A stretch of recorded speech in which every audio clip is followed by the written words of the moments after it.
राष्ट्रपति द्रौपदी मुर्मू उत्तर प्रदेश के दौरे पर हैं, जहां आज उन्होंने बरेली में भारतीय पशु चिकित्सा अनुसंधान संस्थान के दीक्षांत समारोह को संबोधित किया। इस अवसर पर राष्ट्रपति ने कहा कि हमारी संस्कृति ईशावास्यम इदम सर्वम के जीवन मूल्य पर आधारित है। मैं इस संस्थान से जुड़ी सभी पूर्व एवं वर्तमान शिक्षकों और शोधकर्ताओं को पशु चिकित्सा अनुसंधान में योगदान देने के लिए सराहना करती हूँ। पशुओं के प्लेग के नाम से जाने जाने वाली रिंडरफस्ट महामारी की रोकथाम के लिए वर्ष 1889 में स्थापित इस संस्थान ने 135 वर्ष की अपनी यात्रा में कई महत्वपूर्ण उपलब्धियां हासिल की हैं। इस संस्थान के वैज्ञानिकों द्वारा किए गए शोध कार्यों का प्रमाण इस संस्थान के नाम दर्ज अनेक पेटेंट्स, डिजाइन्स और कॉपीराइट्स में है। Prevention is better than care की कहावत पशुओं के स्वास्थ्य के लिए भी पूरी तरह से लागू होती है। ईशावास्यम इदम सर्वम के जीवन मूल्यों पर आधारित हमारी संस्कृति सभी जीव जंतुओं में ईश्वर की उपस्थिति को देखती है। पशुओं से हमारे देवताओं और ऋषि मुनियों का संवाद होता है। ये मान्यता भी उसी सोच पर आधारित है। भगवान के कई अवतार भी इसी विशिष्ट श्रेणी में है। ऐसे प्रसंगों को उल्लेख मैं यहाँ इसलिए कर रही हूँ कि जब आप एक चिकित्सक या शोधकर्ता के रूप में कार्य करें तो बेजुबान पशुओं के कल्याण की भावना अपने मन में हो। मैं जिस परिवेश से आती हूँ वह सहज रूप से प्रकृति के निकट है। मानव का वन और वन्य जीव जंतुओं के साथ सह अस्तित्व का रिश्ता है। सच कहे तो पशु और मानव का एक परिवार का रिश्ता है। जो विशिष्ट प्राणियों का संवर्धन होगा। अभी तो हम एक टेक्नोलॉजी और आधुनिक संस्कृति के जीवन शैली में जिंदगी जीते हैं। जब हम छोटे थे या पूर्व में अभी टेक्नोलॉजी का कोई साधन नहीं था। पशु ही हम लोगों का साधन और वही हम लोगों का बोल थे किसानों का। पशु के बिना किसान आगे नहीं बढ़ सकता, हाथ से काम नहीं कर सकता। इसीलिए पशु को हम पशु शब्द मुझे इतना ठीक नहीं लगता। ये हम लोगों का जीवन धन है। उनके बिना हम जिंदगी सोच नहीं सकते। जिंदगी तो जैव विविधता बढ़ी और ये धरती तथा मानव जाति खुशहाल होती थी। राष्ट्रपति ने कहा कि आज दुनिया भर में वन हेल्थ की अवधारणा को महत्व मिल रहा है। उन्होंने कहा कि दूसरे क्षेत्रों की तरह प्रौद्योगिकी में पशु चिकित्सा और देखभाल में भी क्रांतिकारी बदलाव लाने की क्षमता है। आज दुनिया भर में वन हेल्थ की अवधारणा महत्व प्राप्त कर रही है। इस अवधारणा के अंतर्गत ये माना जाता है कि मानव, घरेलू तथा जंगली जानवर, वनस्पति और व्यापक पर्यावरण सभी एक दूसरे पर आश्रित है। हमें अपनी परंपरा और इस अवधारणा का अनुसरण करते हुए पशु कल्याण के लिए प्रयास करना चाहिए। एक प्रमुख पशु चिकित्सा संस्थानों के रूप में इंडियन वेटनरी रिसर्च इंस्टीट्यूट इस क्षेत्र में विशेष रूप से जेनेटिक बीमारियां की रोकथाम और नियंत्रण में महत्वपूर्ण भूमिका निभा सकता है। ईश्वर ने मनुष्य को जो सोचने समझने की शक्ति दी है, उसका उपयोग सभी जीव जंतुओं के कल्याण के लिए किया जाना चाहिए। हाल की कोरोना महामारी में मानव जाति को आगाह किया है कि उपभोग आधारित संस्कृति ने न केवल मानव जाति बल्कि अन्य जीव जंतुओं और पर्यावरण को अकल्पनीय क्षति पहुंचा सकती है। पशु कल्याण के लिए नियमित रूप से पशु आरोग्य मेलों का आयोजन होना चाहिए। इन मेलों के तहत गांव-गांव में कैंप, लगातार पशुओं की चिकित्सा होने पर पशुओं के साथ साथ समाज भी स्वस्थ रहेगा। मैं थोड़ा किसान परिवार से जुड़ी हूं, लेकिन आज गांव-गांव में पशु दिखने को नहीं मिलते हैं। घरेलू पशु जे हम लोगों को खेती में सहयोग करते हैं। आज टेक्नोलॉजी आया, आज ट्रैक्टर, लेकिन कृषि साथी जो केंचुआ, ये बहुत सारे चीजें जमीन में जो रहेंगे वो आज खत्म हो गया, जमीन बंजर हो गया। लेकिन उसको हम किस रूप से संरक्षण कर पाए, जमीनों का उर्वरता कैसे हम अच्छा कर पाए, इसी दिशा में सबको सोचना चाहिए। एक किसानों को भी और वैज्ञानिकों को भी, चिकित्सकों को, जनसाधारण को इसी दिशा में हमको सोचना चाहिए, क्योंकि पशु संपदा का संरक्षण, उनका विकास हम सबका कर्तव्य होना चाहिए। पशु कल्याण के लिए नियमित रूप से पशु आरोग्य मेलों का आयोजन होना चाहिए। इस मेले के तहत गांव-गांव में कैंप, लगातार पशुओं की चिकित्सा होने से पशुओं के साथ साथ समाज भी स्वस्थ रहेगा। टेक्नोलॉजी अन्य क्षेत्र की तरह पशु चिकित्सा और देखभाल में भी क्रांतिकारी परिवर्तन लाने की क्षमता रखती है। टेक्नोलॉजी के प्रयोग से देश भर के पशु चिकित्साओं को सशक्त बनाया जा सकता है।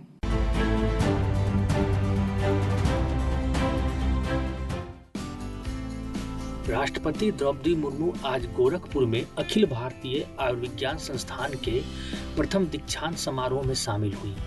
दीक्षांत समारोह को संबोधित करते हुए राष्ट्रपति ने कहा कि एम्स का नाम सुनते ही मन में विश्व स्तरीय इलाज, उत्कृष्ट चिकित्सा सुविधा, आधुनिक तकनीक और समर्पित चिकित्सकों की छवि उभरती है।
राष्ट्रपति ने कहा कि मेडिकल एक प्रोफेशन नहीं, समाज सेवा है। उन्होंने एम्स को गुणवत्ता, सेवा और नवाचार का केंद्र बनाने का आह्वान किया।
जयपुर में स्नेह मिलन समारोह के कार्यक्रम को संबोधित करते हुए उपराष्ट्रपति जगदीप धनखड़ ने कहा कि आज के दिन राजनीति का जो वातावरण है और जो तापमान है वह स्वास्थ्य के लिए ठीक नहीं है।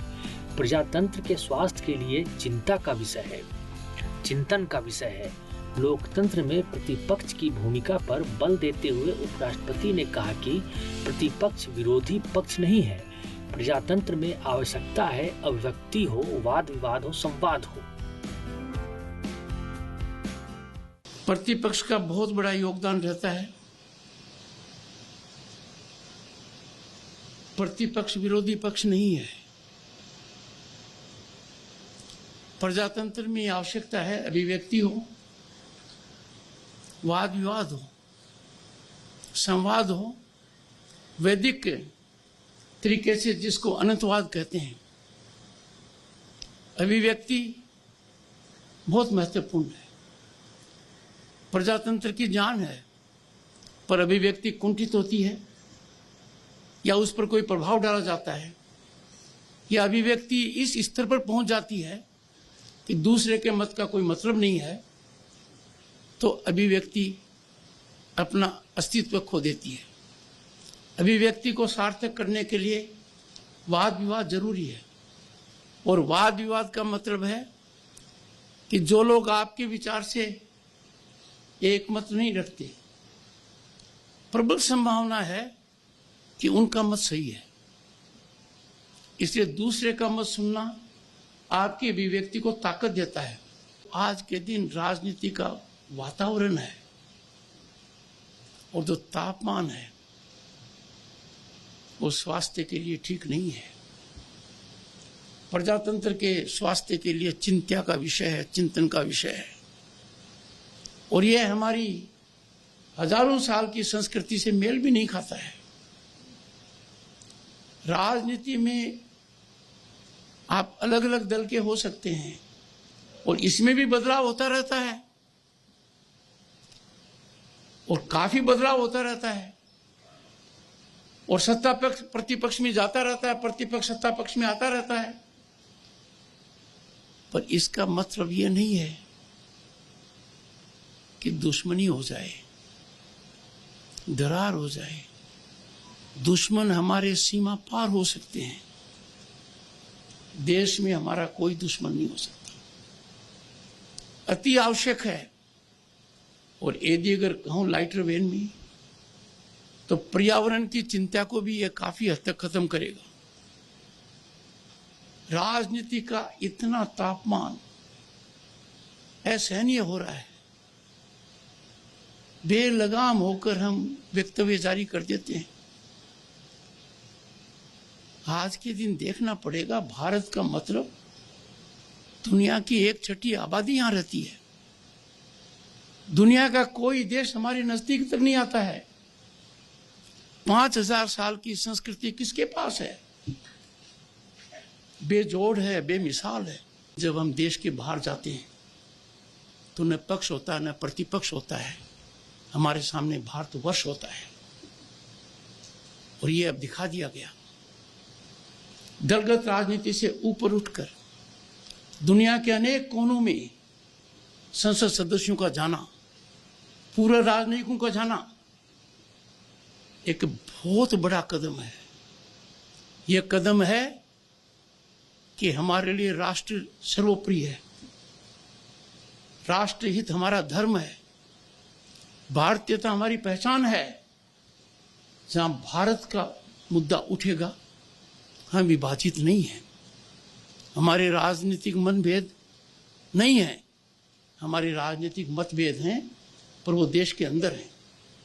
और एक बहुत बड़ा संकेत और दिया गया कि जब देश की बात आती है तो राजनीतिक चश्मे से कुछ नहीं देखा जाएगा।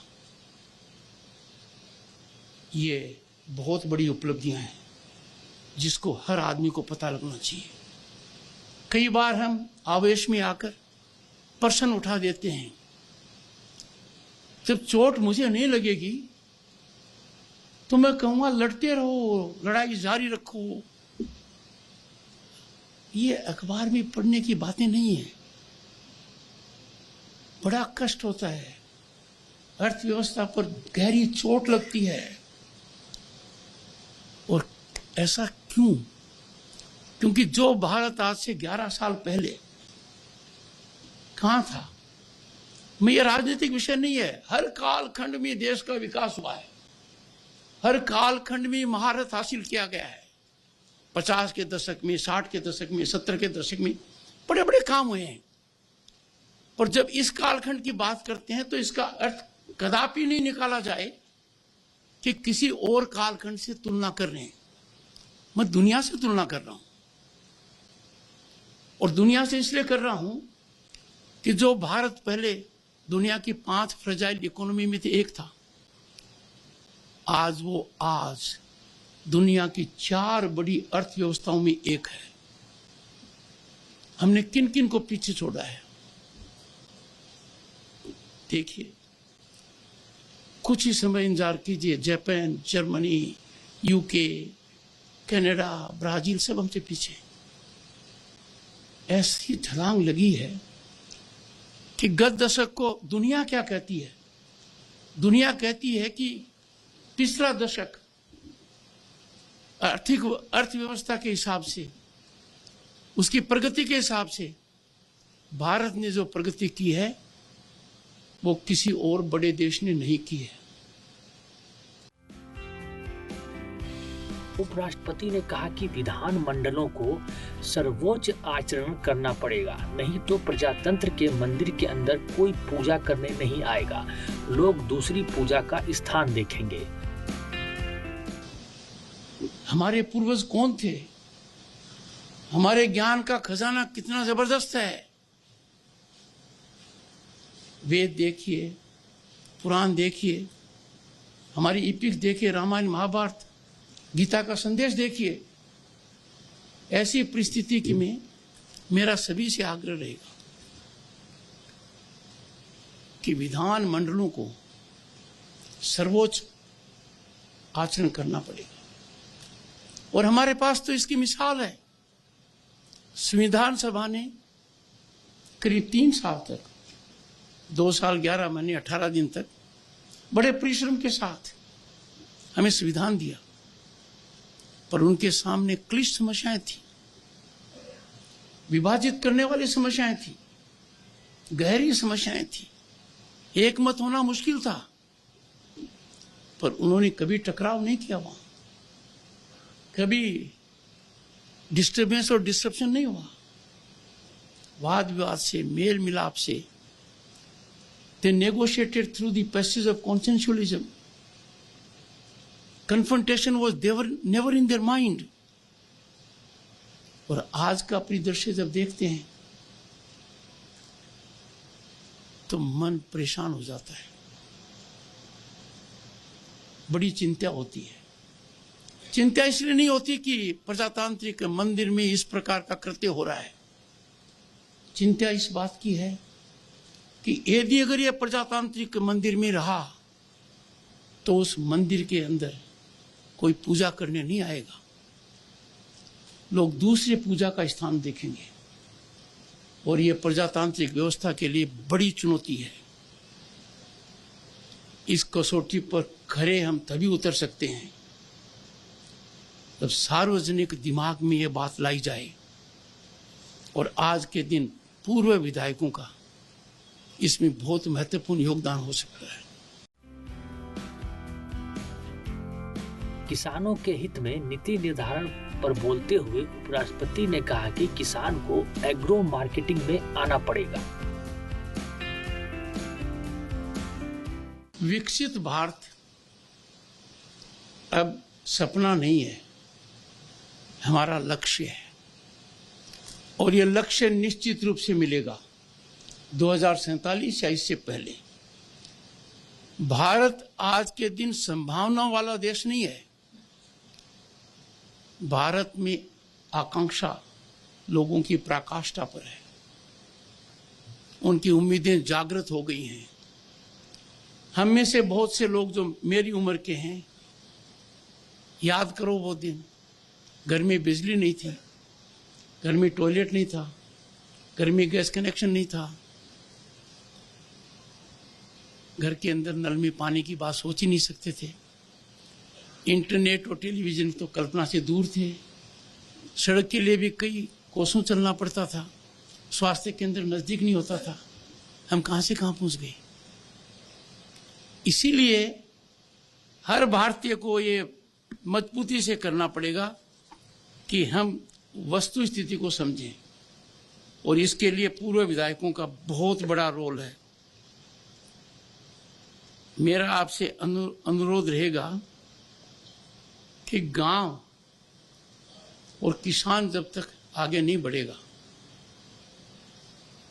तब तक हम दुनिया के सिरमौर नहीं हो सकते। गांव तैयार है, किसान तैयार है, पर किसान यदि अगर कृषि उत्पाद करने तक सीमित रहेगा तो यह संभव नहीं है। किसान को एग्रो मार्केटिंग में आना पड़ेगा। यह देश का बहुत बड़ा व्यापार है। जैसे कहते हैं value addition in agro produce, किसान को उसमें भागीदारी करनी पड़ेगी। विकसित भारत का रास्ता गांव से निकलता है। देश की समृद्धि का जो मूल मंत्र है वो ग्रामीण विकास है। और इसीलिए मैं कई बार कहता हूं कि जो हमने देखा है हमारी संस्कृति में वो दुर्लभ हो गया आज के दिन। शुद्ध जल, शुद्ध हवा, शुद्ध आहार, हमें यह करना पड़ेगा। किसान की अर्थव्यवस्था बहुत लंबी छलांग लगाएगी, पर उसमें पूर्व विधायकों को भी अपना योगदान देना पड़ेगा। मेरी दृष्टि में you are the most powerful think tank to advise the government क्या पॉलिसीज हों।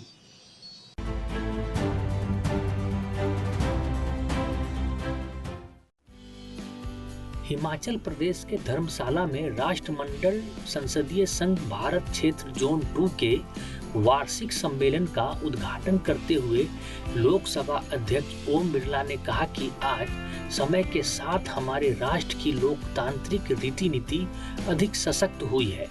उन्होंने कहा कि भारत की संसद अपने विधायी कार्यों को अधिक दक्ष और उत्पादक बनाने के लिए कई नवाचार अपना रही है। किस तरीके से हमारी विधायिकी विषयों को लेकर अपनी अपनी विधानसभा विधान परिषद के अंदर उन मुद्दों पर सारगर्भित चर्चा करेगी, आपस में अनुभवों को साझा करेंगे, नवाचारों को अपनाएंगे और तकनीकी का उपयोग करते हुए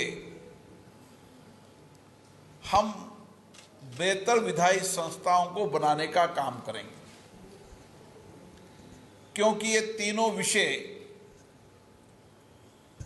बहुत महत्वपूर्ण विषय हैं और आज की आवश्यकता भी है, क्योंकि प्रकृति और मानव ने बनाए इन संसाधनों का हम ठीक से निगरानी करें, इनकी ठीक से व्यवस्था करें, दल बदल कानून की व्यापक समीक्षा करें और एआई का उपयोग कर हम विधायी संस्थाओं को जनता के नजदीक और हमारे माननीय सदस्य एआई का उपयोग कर उनकी क्षमता को बढ़ाते हुए और जनता की अपेक्षा आकांक्षाओं को पूरा करें। लोकसभा अध्यक्ष ने राज्य विधानमंडलों को आश्वस्त किया कि नवाचारों को अपनाने के लिए आपको जितनी भी तकनीकी दक्षता की आवश्यकता होगी, भारत की संसद वह उपलब्ध कराएगी।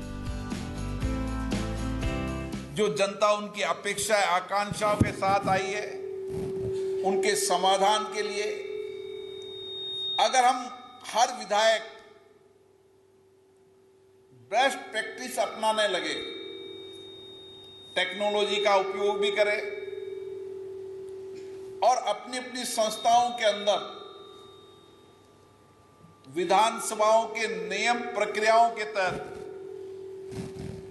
अपने क्षेत्र मुद्दों की समस्याओं को भी उठाए और प्रदेश की समस्याओं के समाधान के लिए भी अच्छा तर्क दें। और मेरा मानना है कि जो सार्थक तर्क देते हैं, जो विचार व्यक्त करते समय उनकी जितनी गरिमा और सारगर्भिता से विचार व्यक्त करेंगे, उनकी खुद की गरिमा भी बढ़ेगी और संस्था की गरिमा और प्रतिष्ठा भी बढ़ेगी। कार्यक्रम को राज्यसभा उपसभापति हरिवंश ने भी संबोधित किया। डिजिटल युग में टेक्नोलॉजी ड्रिवेन गवर्नेंस संसाधनों का टारगेटेड, पारदर्शी और उचित उपयोग सुनिश्चित करता है। हमारे माननीय मित्रों, आज की दुनिया में विकास सिर्फ बुनियादी ढांचे का निर्माण नहीं है, यह व्यवस्था में विश्वास निर्माण करने जैसा भी। और शासन में विश्वास इंस्टीट्यूशनल इंटीग्रिटी से शुरू होता है, खासतौर विधायिकाओं के लिए। डिजिटल ट्रांसपेरेंसी और हाइटेंड पब्लिक स्क्रूटनी के युग में पॉलिटिकल अकाउंटेबिलिटी अहम हो गया। डिफेक्शंस न केवल लोगों के जनादेश को सही नहीं ठहराता, बल्कि जनता के विश्वास को भी प्रभावित करता है। आज नागरिक वेल इन्फॉर्म्ड, वोकल और डिजिटली एम्पावर्ड हैं। वे स्वच्छ, स्थिर और सैद्धांतिक राजनीति की उम्मीद करते हैं।